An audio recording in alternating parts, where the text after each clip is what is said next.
¿Qué tal? Buen día, buenas tardes, buenas noches. Este es un episodio más de su podcast Teología para la Vida Cotidiana.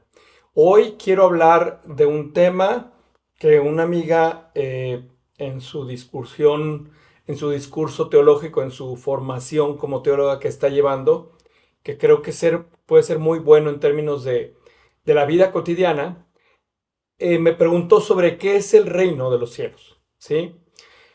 Porque parece un concepto muy, muy, muy lejano. El reino, cuando hablamos del reino de los cielos, el reino de Dios, parece una idea que parece una idea tan lejana que parece que eso es lo que vamos a tener después de morir. Y no es un espacio o un lugar fuera de nuestra vida normal. El reino de Dios no tenemos que esperar a morir para estar en el reino de Dios. El reino de Dios es, no es solamente un lugar, es una condición de vida. Es decir, el reino es una condición donde los valores tradicionales, convencionales, están trastocados, ¿sí? Porque el reino de Dios es algo que está dentro de nosotros y entre nosotros. Es decir, no hay que esperar a morir para estar en el reino de Dios. El reino de Dios es una situación actual. Está en nuestra vida presente, en nuestra forma de vivir, en nuestra forma de pensar, en nuestra forma de creer, de sentir. El reino de Dios trastoca los valores convencionales porque el reino de Dios no se limita a una vida virtuosa, sino a una condición de vida plena. Que en ese sentido hablamos que el reino de Dios se define sobre todo por la experiencia del amor. Pero quiero ir un poco más allá. El reino de Dios como una condición de vida actualmente, como nuestra vida, el reino de Dios es donde nos vemos plenos como seres humanos, enteros pero complejos. El reino de Dios se define por el agape, es decir, tenemos eros, filia y agape, ¿sí? Que son como niveles de relación. Eros tiene que ver, pues mucho, en muchos sentidos, con esa manera más humana, relacional, más incluso erótica, ¿sí? Por se llama Eros, aunque no necesariamente sexual, pero es esa comunicación que se tiene con nuestros congéneres, aquello que me relaciona por lo que yo siento, percibo y entiendo que me atrae, lo que mis sentidos me llevan a atraerme. Filia tiene que ver con con ese acercamiento amistoso, con ser amigos, con ser solidarios, con ser generosos. Pero agape, que traducido malamente, a veces lo ponen como agape eso es amor. ¿Sí? Cuando hablamos en el reino de Dios, el amor del reino de Dios, que es una dimensión del reino, y que por eso quiero tratar hoy para hablar del reino. Estamos hablando de agape, ¿sí? No agape, porque agape tiene que ver con un concepto del griego antiguo que quiere decir como cena, como disfrutar una cena. Agape es el amor que define el reino, ¿sí? Y en griego, la definición de agape se refiere a valorar algo muy importante. Es el vocablo que se le da cuando uno valora joyas o cuando valora cosas muy valiosas. Entonces, la definición de amor en el reino, en realidad, en el griego antiguo es agape.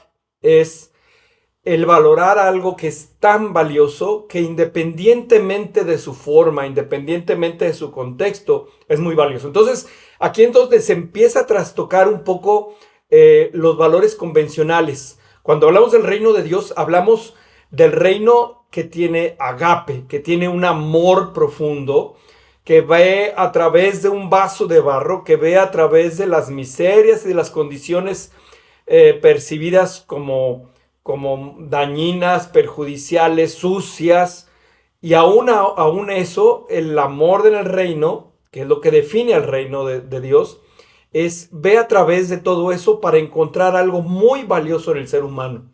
Entonces, agape no es una emoción, agape es una orientación hacia la vida, es valorar esa riqueza profunda que existe en todo ser humano, ¿sí? Es decir, el reino de Dios se define por agape, por ese amor intrínseco que no tiene que ver con un sentimentalismo, no es con el concepto de amor sentimental, es con el concepto de una orientación hacia la vida. Es decir, hacemos el reino de Dios cuando nuestra vida tiene orientación, cuando nuestra vida tiene sentido, cuando tiene un camino, y es un camino que tiende la mano siempre al marginado. El reino de Dios se define en términos del amor, del considerar valioso, del valor intrínseco, que se reconoce como algo muy valioso, sobre todo que nos lleva hacia una orientación hacia la vida, a tender la mano al marginado, a tender la mano al desubicado, al descolocado, al que está alejado del agape, o sea, del sentido de valor que le da Dios a cada uno de los seres humanos. ¿Qué hacemos? ¿Sí? ¿Qué hacemos cuando decimos que tenemos agape, que no es lo mismo que amor, porque amor suena sentimentaloide? Es encontrarse, valorar y aceptar, ¿sí? No nomás al otro con sus condiciones y sus miserias y sus fallos, sino a uno mismo. El reino de Dios se instala cuando yo sé que fallo, y en esa falla tan pertinaz que yo puedo tener, yo tengo fallas muy persistentes que me agobian, honestamente, personalmente me agobian, y encuentro el reino de Dios cuando puedo encontrar a ese Rafael y lo puedo aceptar como es. Cuando puedo tomar a esa falla, a esas fallas intrínsecas de Rafael, y puedo recibirlo con mucho amor. Reconocer que el reino de Dios se establece cuando yo puedo abrazarme, y que ese abrazo me puede llevar a tener una orientación hacia la vida, tener una orientación hacia la plenitud. No solo a sentir arrepentimiento, porque el arrepentimiento es parte del sentimentalismo, del amor, de la palabra amor, sino el agape es no solo el arrepentimiento, sino también la transformación, la renuncia, el transformar, a cambiar la forma de vivir. Es decir, cada vez que yo reconozco que tengo todas esas fallas, ¿sí? Cuando me permito serme reconocido y abrazado primero por mí mismo, en mi valor intrínseco, entonces eso me lleva a una forma distinta de vivir la vida. No solamente es arrepentirme de cosas que haya hecho fallidas o erróneas, sino es a transformar la forma de vida. Es a transformar eso. Y aunque yo me reconozco como alguien que he fallado en muchos sentidos, porque he fallado en muchos sentidos, y a mí mismo me fallo y me traiciono y me flagelo en mis propias cosas, el reino de Dios es cuando me puedo ver con ese agape, con ese amor del reino de Dios, y puedo aceptarme y reconocer, y entonces en ese reconocer puede transformar la vida. Veamos el hijo pródigo, ¿sí? El agape en el hijo pródigo, cuando el hijo pródigo se va, se aleja del padre y regresa arrepentido, ¿sí? Regresa para resucitar, porque el agape resucita, restaura y abraza aunque esté lejos, porque la parábola dice, estando aún lejos el Hijo de Dios, el Padre va a su encuentro y ágape, lo ama. O sea, no solamente lo ama sentimentalmente, lo ama en una experiencia de aceptación y reconocimiento. Tú fallas, pero en tus fallas te reconozco tu valor. En otras palabras, el perdón implícito de Dios implica la aceptación. El hijo pródigo cambia su proceder de vida, no porque su papá le haya dicho que está perdonado, porque nunca se lo dijo, sino porque te acepto y te reconozco lo valioso que eres. Eres mi hijo. Decir solamente amor suena sentimental, y uno puede amar sin cambiar la forma de vivir. Eso es amor sentimental. El agape que proviene del reino de Dios puedes, ágape pero cambia tu vida. Es decir, el ágape te transforma la vida porque reconoce tu valor. La prostituta que iba a ser apedreada, como ya lo dijimos alguna vez, no es que le dijo Jesús, arrepiéntete y cree en el evangelio, es ágape, te reconozco tu valor, nadie te condena. Entonces, vete, y le dijo metanoia, y cambia tu perspectiva de ver la vida. Y no solamente tu perspectiva de ver, cambia tu forma de vivir. Reconoce en ti a esa persona valiosa, maravillosa. Bien, tú también, todos nosotros somos un poco esas prostitutas o prostitutos en la vida. Y a veces nos quedamos de nuestra apatía de vida, de nuestro desperdicio de vida, cuando lo que necesitamos, el reino de Dios se instaura cuando hay ese reconocimiento, ¿sí? Dios nos reconoce ese valor, ese es el agape del reino. Entonces, el agape es para el hijo bueno del hijo pródigo y para el hijo descarriado. Es normal en el reino de Dios encontrar y reconocer al hijo errado, al hijo descarriado, y que cuando Dios ama, el hijo se arrepiente porque se percibe valioso a los ojos de su padre. Porque el padre no le dijo te perdono. Jamás, jamás en el hijo pródigo o con la prostituta le dijo te perdono. En la prostituta y el hijo pródigo, la persona se sintió tocada, dispuesto a cambiar su vida y su forma de vivir, porque es reconocido como valioso, un ser maravilloso. Por eso agape es el verbo que define el valor que se le da a las joyas y a las cosas muy valiosas. Entonces, cambia su forma de ser y no es un ser, no en un seguidor. Jesús no buscó en la prostituta ni en el hijo pródigo un seguidor, sino experimentar el cambio radical, visión que transforma, una vida que se transforma. Es el cambio radical de visión y de transformar la vida. Porque al final el papá no le pide que sea un seguidor como el hijo mayor, que él se puso como un seguidor intrínseco. No, sino es ser no un seguidor, sino en que te permitiera el hijo pródigo experimentar el cambio radical de visión y de vida. Ese es el agape. Jesús no aplaude una vida, o sea, claro que hay que aclarar esto. Jesús no aplaude una vida que sea disipada, una vida con fallos entendiendo la palabra fallo como pecador, pero concede un gran valor a una persona que comete esos fallos y esos errores y cambia su forma de ser. A eso en el reino se le llama arrepentimiento, ¿no? No al decir me equivoqué, estoy mal, no lo vuelvo a hacer. Eso es absurdo, eso es mediocre. ¿Por qué? Porque me arrepiento y no lo vuelvo a hacer es como el hijo pródigo llegar y decir hazme tu siervo. Y el papá es hacerlo su siervo porque se equivocó y pidió perdón, entonces pues trátame como un siervo. Y el padre dice no solamente tienes que estar arrepentido, tienes que, mi agape es transformarte y transformarnos. El reino de Dios es un reino que transforma en el aquí y en el ahora, ¿sí?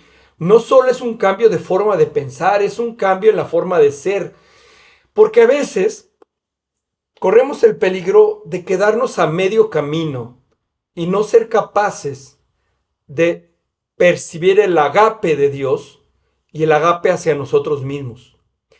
Somos capaces de quedarnos en la mediocridad de un arrepentimiento, no de una transformación. Y tú te puedes arrepentir, puedes decir, eso ya no lo vuelvo a hacer, pero no cambia nada, porque tú no te transformaste, yo no me transformé, yo que cometo muchos fallos, bien puedo acercarme a un confesionario y decirle al Padre, me arrepiento que hice esto, pero si eso no me genera una forma de ver y de percibir y de transformar la vida, aunque siga fallando, entonces no tiene sentido. Porque entonces ahí no se instaura el reino de Dios. Porque el reino de Dios, igual que con el hijo mayor, no quiere una virtud ingenua. La virtud ingenua suele ser una defensa contra la complejidad de la vida. Y la vida es compleja. Y Jesús ama la complejidad de la vida. Porque define su amor en esa complejidad de la vida. No nos quiere evitar la complejidad de la vida. Entonces, una virtud ingenua, esos piadosos que yo tengo mucho respeto, esos grandes piadosos, a veces es como el hermano mayor. Tienen una virtud ingenua que suele ser una defensa contra esa complejidad de la vida. El hijo mayor suele tener eso. Y Dios ama al que entra en la complejidad de la vida y sabe que falla. Y sabe que falla. Y sabe que esas fallas, cuando se percibe el ágape, ¿sí? Y asimismo, cuando hace ese ejercicio de amarme en esa aceptación total y que percibirme amado en esa aceptación total, entonces la vida se transforma. No quiere decir que no volvamos a fallar, porque volvemos a fallar, pero se transforma la vida, porque poco a poco se va restaurando esa percepción. Y saben, una de las cosas más terribles es caer en la apatía de la falla. Y nos sentimos tan cómodos estando tirados en esa apatía, en esa mediocridad, porque no nos percibimos aceptados y amados. Cuando existe ese amor y se percibe ese amor, y no es por falta de Dios, es por falta de que ni siquiera nosotros somos capaces de amarnos, de aceptarnos y de aceptar a los otros, ¿sí? Es cometer errores y cambiar la forma de ser con el arrepentimiento de un agape. Produce una virtud mucho más sofisticada.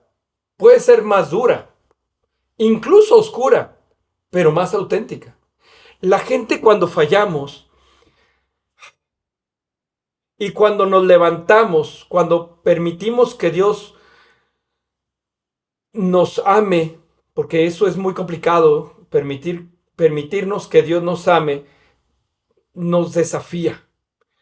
Y entonces no nos gusta porque nos compromete, porque nos quiere poner el anillo y poner la capa y nos quiere hacer hijos de Dios, y a eso no nos gusta, ¿sí? Y queremos defender una virtud primaria, ingenua. La verdad es que me aleja eso. Es decir, yo quisiera que entendiéramos una cosa. Cuando yo fallo y no me permito ser amado por Dios, permitirme el agape, y el amarme en sentido del agape es permitirme que me ponga el anillo y la capa y las sandalias nuevas para que eso me transforme la vida, es seguir siendo un esclavo, un siervo que ya no va a comer la comida de los cerdos, entre la miel de los cerdos, sino que va a ser hijo del rey. Y es difícil ser hijo amado de Dios porque te cambia la vida, te transforma, o sea, te empuja. No quiere decir que el hijo menor no haya fallado después, pero se reta a constantemente tener una conciencia un poco más clara y precisa. No como el hijo mayor, que le gusta una virtud primaria, ingenua, inquebrantable, que aleja del hermano, porque solamente el que está entre los puercos conoce lo que es estar entre los puercos. Solamente el que cae sabe lo que es sentir la tierra y el piso. Solamente los que fallamos podemos sentir la compasión, la empatía, pero también es cierto que esa empatía la sentimos porque nos permitimos ser amados, ¿sí? Y quiero insistir en algo. Tal vez el gran problema del agape de Dios es que no nos lo permitimos sentir, no lo permitimos vivir, experimentar, recibir y abrazar. Y nos garantizamos un castigo necesario. Y entonces me vuelvo siervo, ¿sí?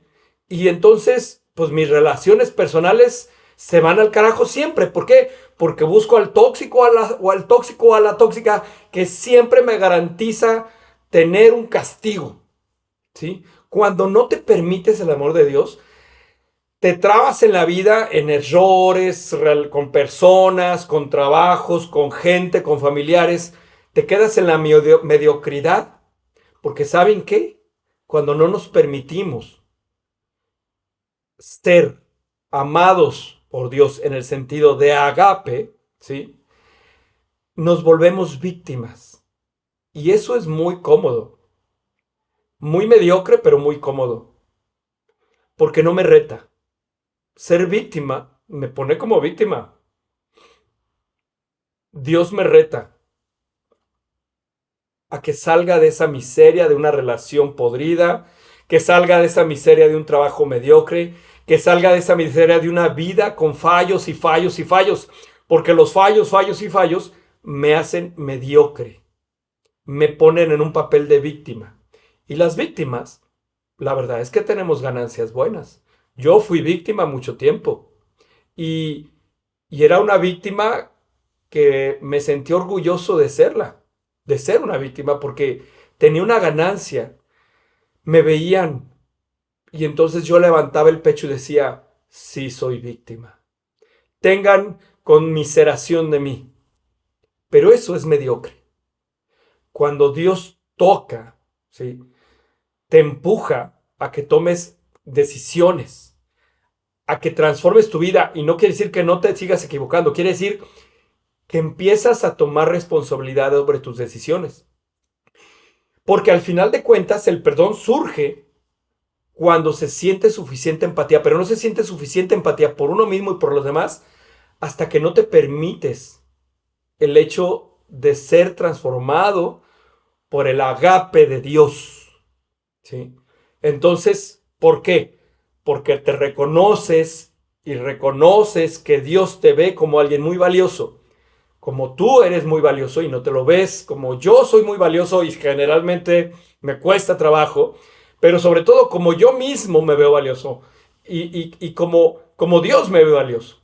El hecho de fallar y luego replantearse toda la vida tiene una gran virtud en el reino de Dios. Cuando uno se permite el agape, tiene una gran virtud en el reino de Dios. Esos son los casos favoritos, pero aguas, cuidado, vamos a tener una virtud, una espiritualidad más sofisticada, oscurona, dudosa, auténtica. Thomas Merton, un místico famoso, ya fallecido, su nombre original era Thomas Merton, ¿no? Es escritor, bohemio, parrandero, y se convirtió y se hizo un religioso muy estricto y cambió el nombre al padre Luis, ¿sí? Bueno, pues los libros de él ahorita el autor se llama Thomas Merton, y él decía que esa sombra que estaba de ahí del bohemio, borracho, escritor, nunca desaparecía, porque esa sombra que en el agape de Dios tiene, es un catalizador que me mantiene atento y conectado con la vida, con la comprensión de una vida compleja. Curiosamente, esa virtud compleja y rica y valorada tanto por Dios, no expulsa la sombra, la mantiene. La mantiene como un catalizador de tu experiencia. Yo tengo fallos particulares, no les voy a confesar mis pecados, pero yo tengo fallos especiales que me hace sentir una gran empatía sobre otros que pasan lo mismo.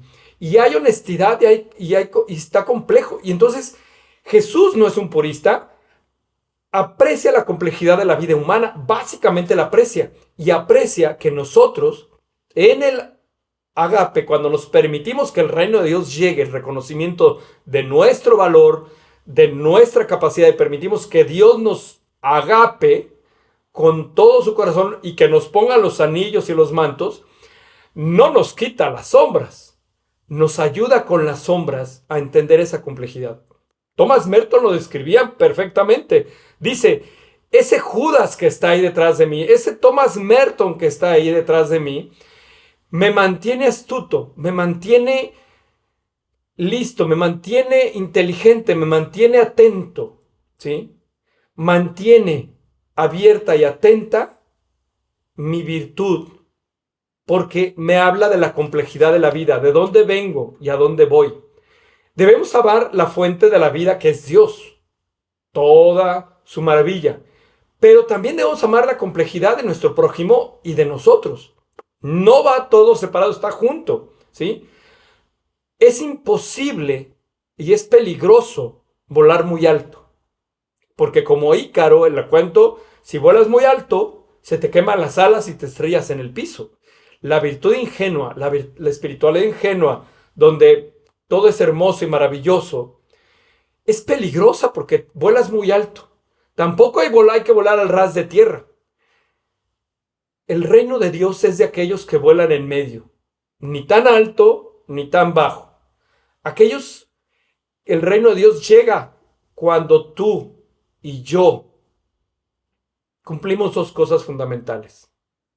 Te permites ser agape de Dios, que reconoce tu valor, tu riqueza, tu fuerza, tu pasión, tu sombra, y te ama en todos los sentidos. Es decir, no solamente es un sentimentalismo, es un aceptar, recibir y abrazar.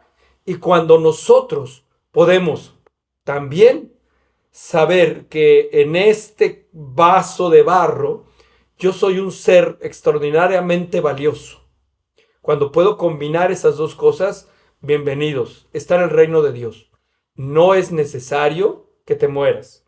Como consecuencia de eso, obviamente, una persona que se permite el agape de Dios, no solamente va a quedarse en sí mismo, sino que va a trascender a otros. Entonces, la espiritualidad se desarrolla a través de los complejos y oscuros asuntos ordinarios y de las inspiraciones luminosas de ambos. Y no nomás en mí, no nomás lo que Dios me da, sino también en el prójimo. Evitemos ser legalistas, pero evitemos ser profanos. El ágape no es deseo de poseer, es mostrar afecto, porque también es otra definición de ágape. Mostrar afecto es estar entregado, no es amor sentimental, no es una vida virtuosa, no es códigos morales. El reino de Dios llega con el agape, cuando es una condición en la que uno vive una vida corriente, con plenitud y dignidad, sin restricciones, basadas en la idea de un respeto. Un respeto, el ser aceptados como somos, es la prueba de agape de Dios, ¿sí? El ser aceptados como somos y el aceptar a los otros como son, y eso me lleva a tener esa empatía porque yo también me he ensuciado en ese lodo y entiendo el dolor y el sufrimiento. Y cuando uno está en el agape, le ponen su anillo, su capa, y empieza una vida realmente más plena. Resumiendo, el reino de Dios es aquí, está a condición que te permitas y que me permita sentirme valioso, aceptado y amado por Dios. Y esa es la parte más difícil. La otra, que también es muy difícil, es sentirme aceptado y amado por mí mismo. Y eso invariablemente me lleva al otro. Amarás a tu prójimo como a ti mismo. Si a mí mismo no tengo el suficiente agape hacia mí mismo, ¿cómo lo voy a tener hacia el otro? El reino de Dios es cuando el agape se comparte, cuando el agape se recibe y se acepta de Dios, cuando el agape lo tomo para mí y me transforma la vida, y cuando el agape se da hacia el otro y yo lo recibo y lo acepto y lo abrazo. Tan sencillo y tan difícil como eso. El reino de Dios es agape, y lo único que hay que hacer para vivir esa plenitud del reino de Dios es dejarse poner las sandalias, el anillo, la capa y decir, sí, soy el hijo valioso de Dios. No me estancaré en la mediocridad de mis fallas, no me estancaré en la mediocridad de mis relaciones personales, en la mediocridad de mi trabajo, en la mediocridad de unas relaciones de amistad, en la mediocridad de una vida sin sentido, fría, tibia, asquerosa. Me enfocaré en que puedo ser y me reconozco como un hijo valiosísimo de Dios y en todos los hijos valiosos de Dios y de mí mismo. No sé si me da a entender, pero esto es lo que quería transmitir el día de hoy. Les agradezco a todos que hayan escuchado este episodio más de Teología para la Vida Cotidiana. Entre la semana pasada puse un episodio que no lo anuncié, que fue una plática que tuvimos con otros dos psicólogos, gente muy inteligente, que hablamos sobre hora y media sobre la vida y la muerte. Espero que lo puedan escuchar. Si no lo escucharon, ahí está, tanto en el canal de YouTube como en el de Spotify. Que es una charla como de hora y media que hablamos muy sabroso sobre la vida y la muerte. Por lo pronto los dejo hoy con esta idea, la más importante. ¿Nos permitimos realmente reconocernos como valiosos ante Dios? ¿O mejor nos gusta sentirnos como el siervo que nunca le van a poner el anillo porque prefiero sentirme como víctima de mis circunstancias y no como señor de mi destino? Ahí se los dejo. Muchísimas gracias. Este fue un episodio más de Teología para la Vida Cotidiana. Esperamos conectarnos en un siguiente episodio. Muchas gracias.